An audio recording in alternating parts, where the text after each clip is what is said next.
Hello, this is Nicky Wyatt. That was the Manic Street Preachers, and Dermot has disappeared to a toilet and has yet to return. Nice so unprofessional. You never change. And I knew that you'd be the most accommodating person. I thought if anyone can handle a mothership, it'll be. He can fill for 10 minutes on Bevan. It's a good job motorcycle is 6 minutes long. Oh, how's it going, Nicky? It's lovely to see you. Yeah, you too, sir. I tell you what, if anyone can nail festival chic without compromise, it's you. No, because you always dress so nicely, and it doesn't matter where you're playing, when you're playing. I knew you were going to turn up looking nice. Lovely white suit on you. It's just the one chance I get to wear nice clothes that I've stored over the years. Wear that at home and stuff? No. Not when I'm cleaning the toilet or doing the gardening. I'd like to. How is life? So you just announced your 15th album is on the way. Yeah. And what I love about you guys is just there's always a story to tell. Yeah, well, we're just insanely creative. I don't know why that is, but I mean, I can't stop writing words generally anyway, even if they're absolutely awful and nonsensical. But we've always feel we got something deep inside us. If it doesn't come out through music and words, then it just turns bad. But there are stories and there are stories, and what I love about your stuff is that it evolves as you get older as well. You can't just be talking about the same stuff you were talking about, because acorns have got to become oaks. Absolutely. I mean, I was just thinking about Glastonbury. This is our 4th decade that we've been here. Wow. 94, then 99, and then 2008, and then 2015 or something like that. So yeah, and when we started, we just wanted to destroy, and just have complete enmity for everything and everyone, and now we just want to be nice and preserve, or be preserved. But the lovely thing is you've never lost the fire, so the fire's still there. Yes, but just the anarchy, I suppose, is semi there. Yeah, you've got to control it, otherwise you become a bit embarrassing. I don't want to be one of those blokes in their mid-50s sat in the corner lecturing everyone what they should do and what they should think. Yeah. I just try and put that into the words. How's the festival changed in terms of your perspective over the years? Are you still... Obviously, it's kind of... What I love about it is it's never sold out, but it's never... it's obviously shaped and formed over the years, and it's far more structured now than it was. But do you remember those mid-90s years with fondness? Oh, yeah. I mean, it was incredibly loose.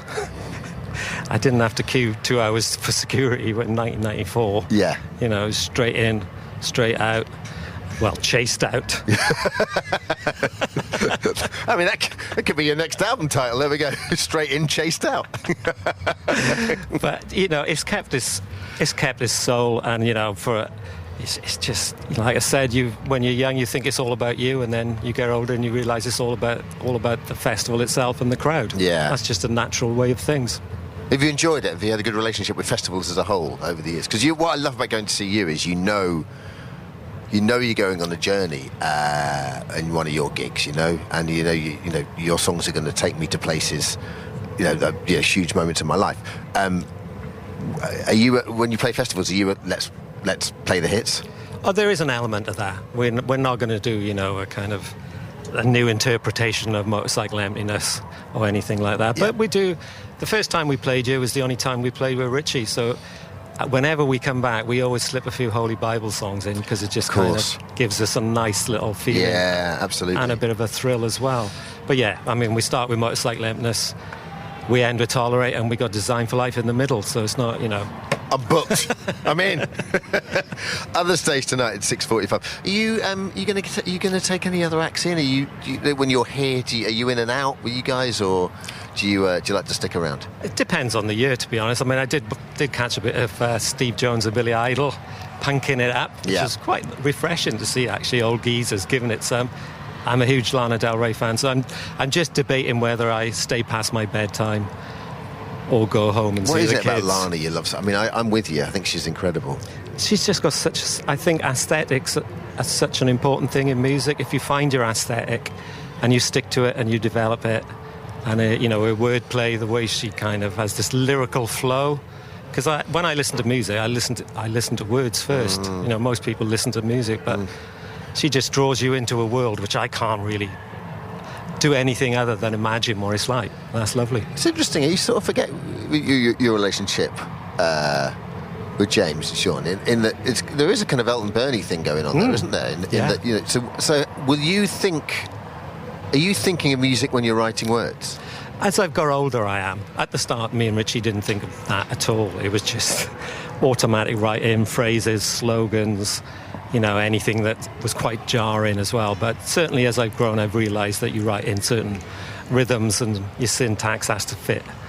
You know, it has to make it a bit easier to write music to. It's not easy to write a lyric to Nat West Barclay's Midlands Live. Have you ever given anything to James and it's come back and you've gone, God, that's not how I expected to sound like at all? Not in a bad way, but just... Yeah, there's a couple of lyrics, well, even something on This Is Yesterday on the Holy Bible, which turned out to be the one sort of tender moment of the Holy Bible, but I was expecting it to sound like Pill and the Gang of Four. Yeah. But, you know, he switched it into something much more graceful. So sometimes it works the other way, and it's exactly what I heard in my head, not the tune, but the image. And what about the tempo? Sometimes you write what you think might be a fast song and he turns it into a slow song. Definitely. Like Quest for Ancient Colour, which is a song on the last album.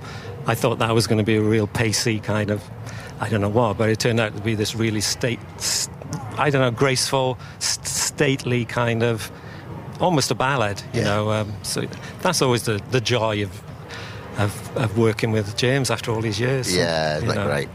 Listen, other stage tonight, 6:45, latest album, The Ultra Vivid Lament, obviously released in 2021. Can't wait to hear your new stuff. Nicky, thanks a million. Thank you, sir. You want to play some Guns N' Roses? Like, normally, we would play Guns N' Roses already in the show. All right. And normally, that would be a Radio 2. You'd be, like, struck off for that. But, like, if you're playing them twice.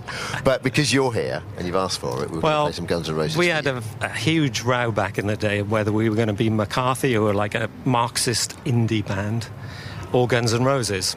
And this went on for days in the bedroom, like a massive debate, and it ended up we thought we'd use the lyrics of McCarthy and the music of Guns N' Roses. And James learnt Appetite for Destruction. He got a guitar and he learnt every bit of it in a week. And I was still like bashing around on a D chord, and he just like, the talent pouring out of him was amazing. So it was a big record for us. Brilliant. Thanks a million, Nicky. Pleasure.